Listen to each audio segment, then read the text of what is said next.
In October of 2022, I posted a quick video that arose from frustration that I'd been overpaying for YouTube Premium. That little video happened to strike a chord and wound up getting more views than my whole channel had prior and more than doubled my subscriber count. Thank you guys. Within the more than 2,000 comments on that video were many happy individuals who were able to use the advice I was providing. Many others, though, had totally fair critiques for a video that I never expected to have the reach that it did. This video is meant to provide a more holistic answer to how to avoid overpaying for YouTube Premium. And let me tell you, the landscape has changed a lot in the last few years. Let's jump in. Tip number 1 is simple. If you've never subscribed to YouTube Premium before, enjoy your 1-month free trial and save some money at the outset. You'll only get this opportunity once, so cherish it while you can. Tip number 2 is a membership pause. You can pause an active membership for up to 6 months and then resume at any time. This is common on a lot of streaming services, and I assume it's something that's pretty underutilized. If you're going away on a long trip, or if you're in a period where you'll be heavily focused on work or school or some other facet of life, simply pause your membership and pick it back up when you have more time.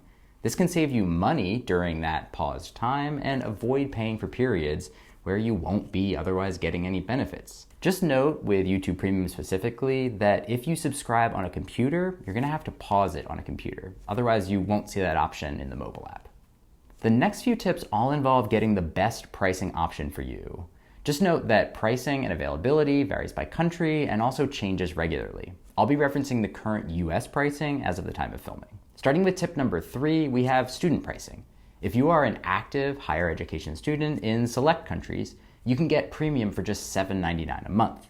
Now you must use a verification service to prove that you're enrolled, and you also have to renew this verification each year for a maximum of 4 years.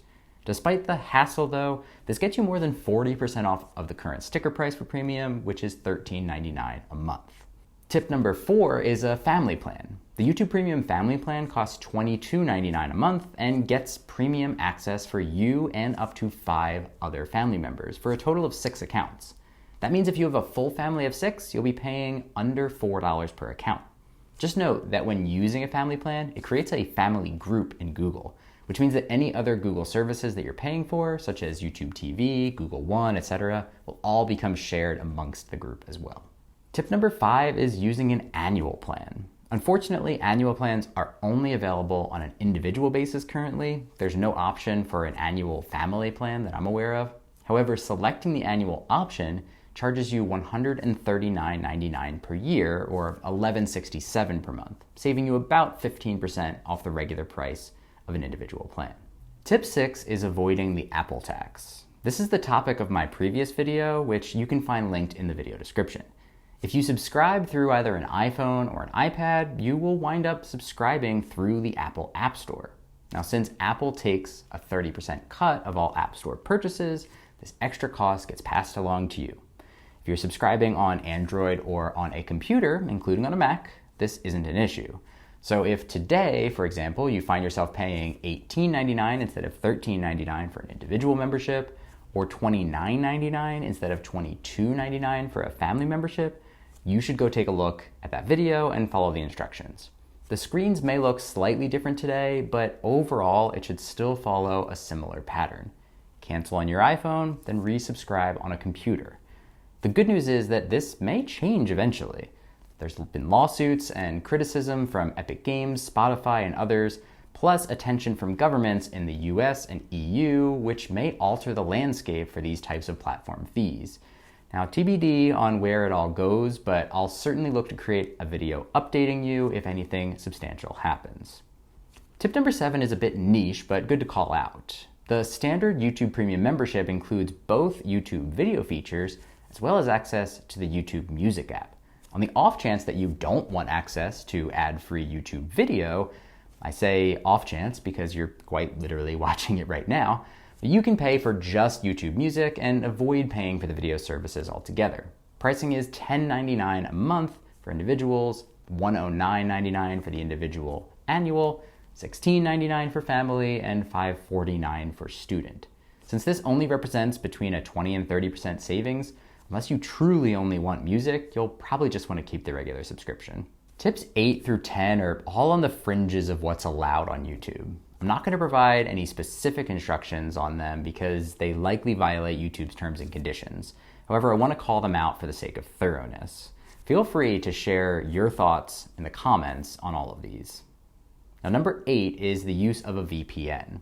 It's common for people to utilize a VPN to subscribe to premium from a country where prices are lower than their own country. Some folks have been using this trick for years now, but earlier this year, reports began rolling in of premium subscribers receiving automatic cancellations in instances where their enrollment country and the location of their long-term use did not match. Lucky for you, you can see my related video about whether you lose your data when you cancel your premium subscription, which the short answer is no, but I'll link that video as well. Tip 9 is using ad blockers to bypass ads without the need for premium at all. This means that you could experience ad-free YouTube without spending a dime. However, YouTube has made public statements that they are directly addressing this, initially rolling out a test which permitted only 3 videos to be viewed when ad blockers were in use, before eventually fully blocking access with ad blockers, based on it being a violation of the YouTube terms and conditions. The potential good news for adblock users is that some are arguing that these crackdowns may violate EU privacy laws by detecting the use of software on the machine without consent. Time will tell whether this argument will have legs or not, though. Finally, tip number 10 is the use of third-party YouTube apps, such as the Revanced app on Android devices, many of which are free of charge and suppress all ads. Many of these apps have very large fan bases, some of whom even argue that they provide a better user experience than the standard YouTube app.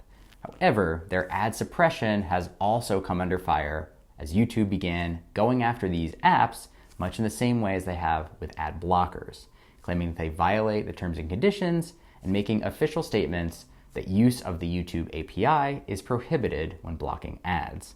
So at this point, if an app still exists that blocks ads, it's probably more a matter of time before it's gone.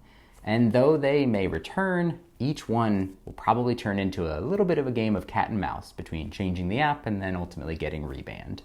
What do you think about all of these changes to the world of YouTube Premium? Are you subscribed? And if so, how much are you paying?